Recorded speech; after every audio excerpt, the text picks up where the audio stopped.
명성황후 시해에 가담한 친일파 이두황의 면모를 엿볼 수 있는 족자.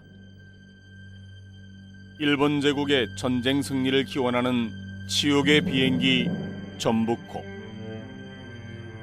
일제가 붉은색 펜으로 검열한 흔적이 고스란히 남아있는 익산 군지.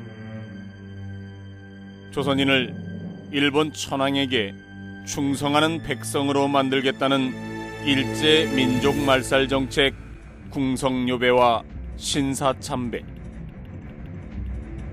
일제강점기 군산 역사관에 머물러 있는 식민지 조선의 뼈아픈 역사, 그 두 번째 이야기다.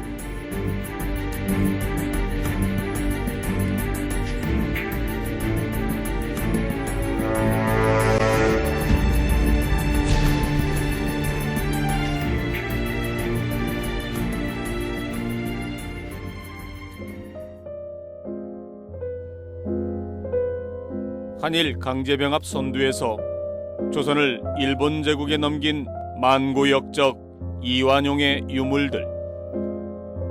훗날 자신의 마음을 알아줄 사람이 있을 것이라는 속내를 담은 이완용의 칠언시와 무덤에서 파헤쳐진 그의 아내 조씨 부인의 관뚜껑. 죽어서도 손가락질 받는 친일파 이완용의 유물 옆에 걸린 또 하나의 글씨. 이쪽에 보시면 여기는 이두황의 글씨를 한 점 저희가 이렇게 전시해 넣었습니다. 전라북도와 관련 있는 또 한 명의 친일파 이두황의 흔적이다. 이두황은 어떤 사람이냐면은 이완용의 뒤를 이어서 나중에 전라북도 장관을 지내고 대표적으로 전라북도에 이완용과 짝이 되어가지고 전라북도를 수탈하는 데 아주 온몸을 바쳤던 아주 대표적인 인물이 이두황입니다. 저는 지금 말씀을 들으면서 그렇게 중요하다고 그럴까요? 그런 역할을 한 이두황인데 우리가 이두황이라는 인물의 이름을 많이 들어보지 못했거든요. 이완용은 모르는 사람이 없지만 근데 이두황이 저렇게 수탈을 선봉했어요. 일제강점기 전라북도 도지사를 지낸 친일파 이두황. 그의 친일 행적은 1895년 조선 백성을 울분에 차게 했던 을미사변 명성황후 시해 사건으로 거슬러 올라간다. 1895년도 을미사변 민비시해 사건이 있을 때는 이 대대장으로서 경복궁 경호관이 됩니다. 그래서 거기서 1대대장이었던 우범선하고 같이 짜서 궁궐 문을 열어주고 낭인들이 들어와서 시해를 하게 방조한 혐의가 있어서 일본으로 망명까지 가게 되는 그런 자입니다. 그래서 을미사변 이후 체포령이 떨어지자 이두황은 일본으로 망명해 14년간 도피 생활을 지속하며 철저하게 친일의 길로 들어선다. 그에게 사형을 명령한 고종이 죽고 나서야 귀국한 이두황은 통감, 이또 히로부미의 특사로 모든 죄가 사면됐다. 1908년에는 전라북도 관찰사로 임명돼 호남지방에 항일 의병들을 진압하는 남한 대토벌작전에 앞장섰다. 이두황이 저렇게 수탈을 선봉했어서 또 을미사변 같이 명성황후 시해를 하는데 아주 결정적인 역할을 했는데 우리가 너무 모르고 있어요. 이런 걸. 그래서 이런 유물들이나 유품들 전시를 통해서 좀 많이 이렇게 알고 느꼈으면 좋겠다는 생각이 더 절실하게 듭니다. 그래서 마찬가지로 이두황이도 당시에 많은 치부를 하게 됩니다. 그래서 전주 기린봉에 거의 2만여 평에 달하는 토지를 장만해서 묘지로 조성해서 본인이 들어가죠. 그래서 지금도 있는데 그 이두황의 묘가 지금 전주 기린봉 자락에 있다는 네, 지금도. 아니 그러면 전주 시민들이 가벼운 산행을 위해 많이 찾는 기린봉. 산을 오르는 여러 코스 중 완산구 중로성동 방면으로 오르다 보면 팻말 하나를 만날 수 있다. 기린봉 기슭에 있는 이 묘지가 일제강점기 초대 전라북도 도장관 이두황이 묻힌 곳이다. 전라북도 관찰사 경술련. 네, 일본어고 한국어고 합병. 그래서 이것을 개칭했구만. 개칭. 도장관으로 뭐 이렇게 부르게 되었다, 이런 말. 관찰사를 도장관으로 이렇게.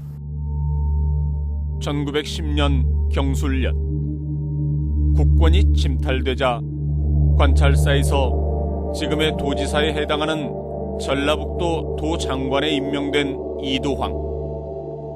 그는 1916년 죽을 때까지 임기를 이어갔고 죽어서까지 친일 행적을 멈추지 않았다.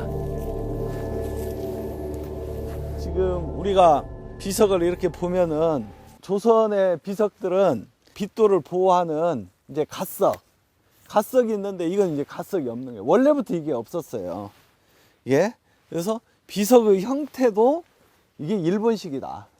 이런 들어온 입구도 이게 우리 조선식은 저런 게 전혀 없어요. 저렇게. 조선은 망주석이 있죠. 근데 여기서는 망주석이나 아니면 이제 문인석, 문관석 이런 게 이제 전혀 없고 이런 어떤 일본식의 어떤 전혀 다른 어떤 묘제의 형식을 이제 취하고 있는 거죠. 그때 당시에 뭐 썼다고 해서 조선 사람들은 전혀 이런 형태를 취하고 있지 않아요. 그래서 일본식의 묘제 형식이 잘 나타나지 않은데 친일을 했던 사람들은 약간 이런 일본식 석등을 세운다거나 그런 형상이 나타나고 있는데 전혀 이제 조선에서는 사용하지 않는 묘제 형식을 취하고 있는 거예요. 뒤에 한번 볼까요? 뒤에 보면은 이제 여기 이제 참여했던, 제가 봤을 때 여기 참여자 이제 명단이에요. 명단이 이렇게 있는데 여기를 이제 참여자 명단들이 자기 이름들이 들어가니까 전부 다 이제 없애버렸죠. 이게 전부 다 이제 없애버린 흔적들이 이렇게 다 쪼아버렸어요. 이렇게. 그와 함께했던 행적이 부끄러웠을까? 이두황의 묘비에 자랑스럽게 올렸던 수많은 이름들은 이젠 그 흔적을 알아볼 수 없게 쪼아졌다. 일제의 식민 통치가 영원하길 바라며 동족을 핍박하고 부귀영화를 누린 민족 반역자 이두황. 여기 위치가 뭐 명당인가요?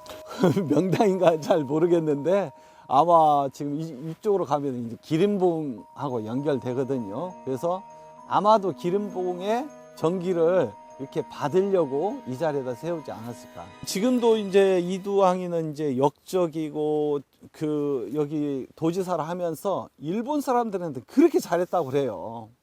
그러면 역으로 조선 사람들한테, 한국 사람들한테는 엄청난 핍박을 한 거예요. 그러니까 지금까지도 싫어하는 사람들은 와가지고 편말을 붙여놓고 지금도 가고 있습니다.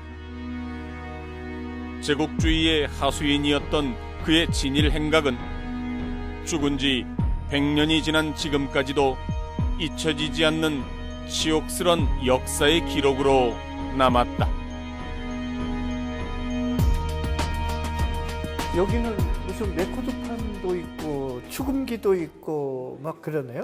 뭐 가요가 이렇게 녹음이 돼 있나요? 아, 가요였으면 좋을 것 같은데 가요는 아니고요. 여기에 보면 이 비행기 사진이 있듯이 전라북도에서 일제에게 헌납한 비행기입니다.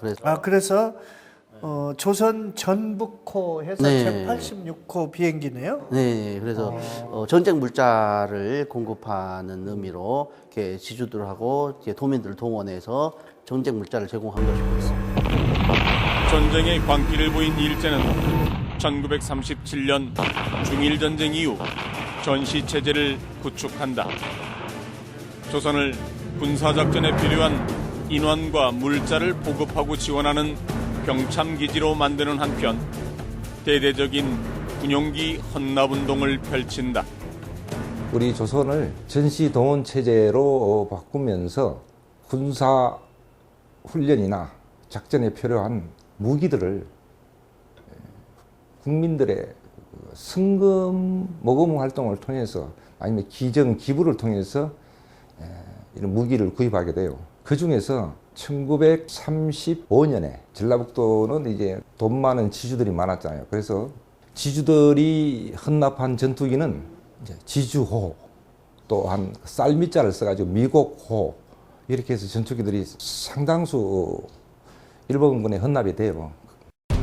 군용기 헌납운동에 앞장선 사람은 당시 전라북도 도지사인 손영목이었다.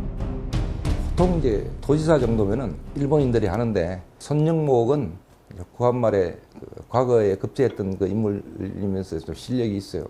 그래서 그분이 이제 전라북도 도지사를 할 때 전 도민들에게 십시일반 조금씩이라도 이제 성금을 내라. 그래서 폭격기와 전투기, 정찰기 이렇게 해서 세 대를 이제 헌납 계획을 잡고 모금을 하는데 다 목적 달성을 했어요.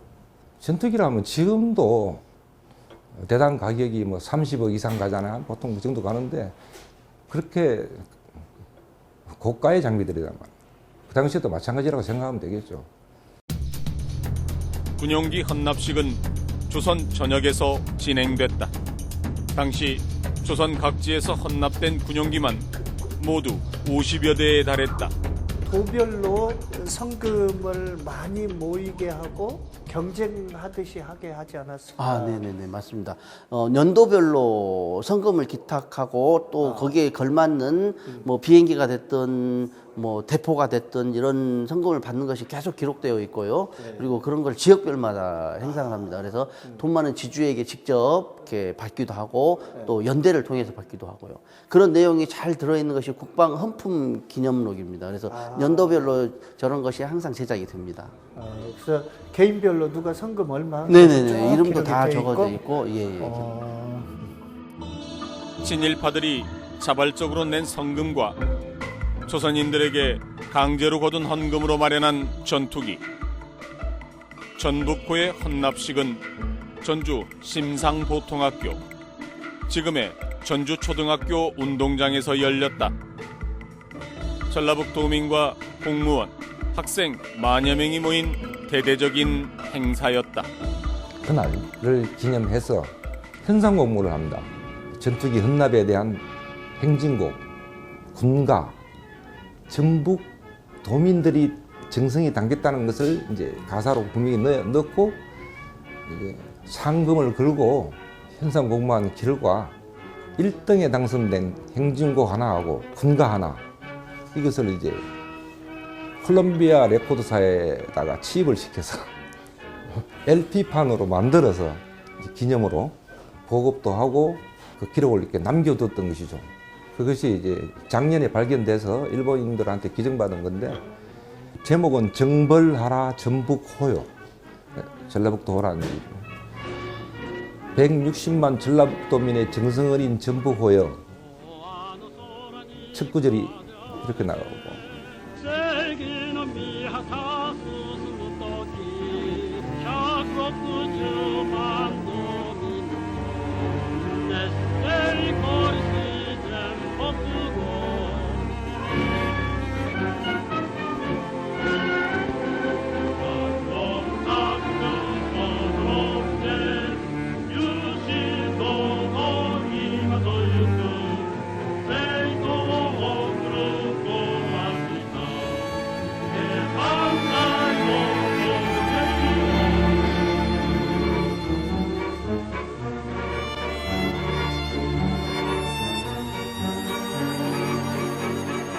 일제의 전쟁 승리를 기원하는 노래 정벌하라 전북호여. 비운의 역사가 만든 치욕의 노래였다. 여기는 익산 군지네요. 익산 군지인데 소화 5년 11월 뭐 이렇게 되어 있고 뭐 이렇게 도장이 붉은 도장이 찍혀 있고 또 X가 쳐져 있고 그래요. 어떤 내용인가요? 네네, 이게 아주 군지로는 아주 재미있는 내용입니다. 일제의 검열을 받고 또 검열을 통과하고 한 내용을 정확하게 표시되어 있는 그런 자료거든요. 그러니까 군지를 만드는데 일제가 검열을 하고 네. 허가를 해줘서 여기 보니까 출판 허가 붉은색 도장이 찍어 있는데 네. 우리 마음대로 못 만들었다는 거죠. 아, 그렇죠. 완전 통제하에 있었기 때문에 언론 자유가 완전히 막혀 있다고 보시면 되고요. 1931년 제작된 익상군지 필사본. 책 표지에 붉은색 표시가 선명하게 되어 있다. 책장을 펼치면 곳곳에서 붉은 펜으로 수정과 삭제 등을 지시한 표시도 확인할 수가 있는데, 일제는 지역의 역사와 지리, 풍속 등을 기록하는 군지 출판에도 철저하게 검열의 칼날을 들이댔다. 익산군지문 익산군에 관한 역사서인데 조선 시대에 이미 익산군지가 목판문으로 출판이 되어 있는 것을 인쇄본으로 이제 만들기 위해서 널리 보급하기 위해서 개인이 부서로 필사를 해서 원고를 만들어서 이제 검열을 맡아야 하니까 할 수 없이 이제 경무군으로 보냈어요. 1931년에 1차로 보낸 거예요. 저기 지금 빨갛게 막 엑사 친 것은 불합격이라는 뜻이요.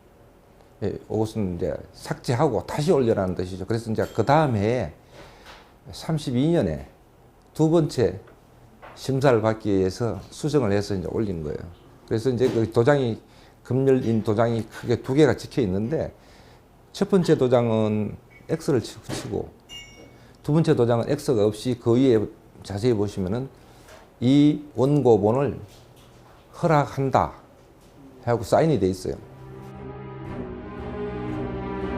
일제는 식민지 통치를 위해 언론과 출판의 자유를 철저히 봉쇄했다.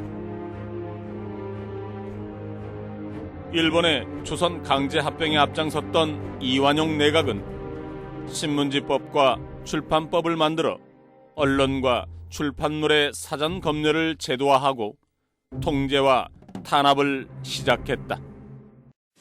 출판법 제2조 문서 도화를 출판하고자 할 때에는 발행자가 서명한 원고 두 부를 첨부하여 지방장관을 경유하여 내부 대신에게 허가를 신청한다. 제11조 국교 저해 또는 국헌문란 문서 도화를 출판 3년 이하의 역형, 안녕질서를 방해하거나 풍속을 괴란하는 출판 10개월 이하의 금호, 기타의 문서 도화를 출판 100환 이하의 벌금.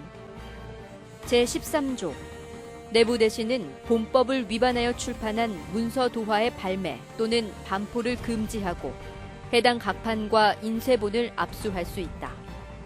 통제하기 위한 검열법이에요. 관공석은 민간이건 개인이건 인쇄, 출판, 방송을 하게 되면 모든 원고를 조선 청독부 경무국, 지금 뭐 경찰청 정도 되겠죠. 경무국에 검열과라는 게 있어요.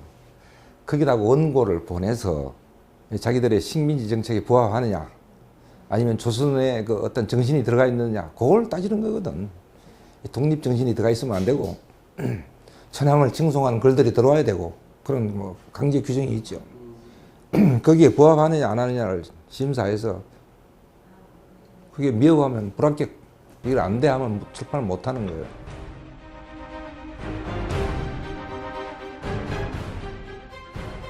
저 위에 있는 사진은 궁성요배라고 하는데 궁성요배가 무슨 뜻이에요?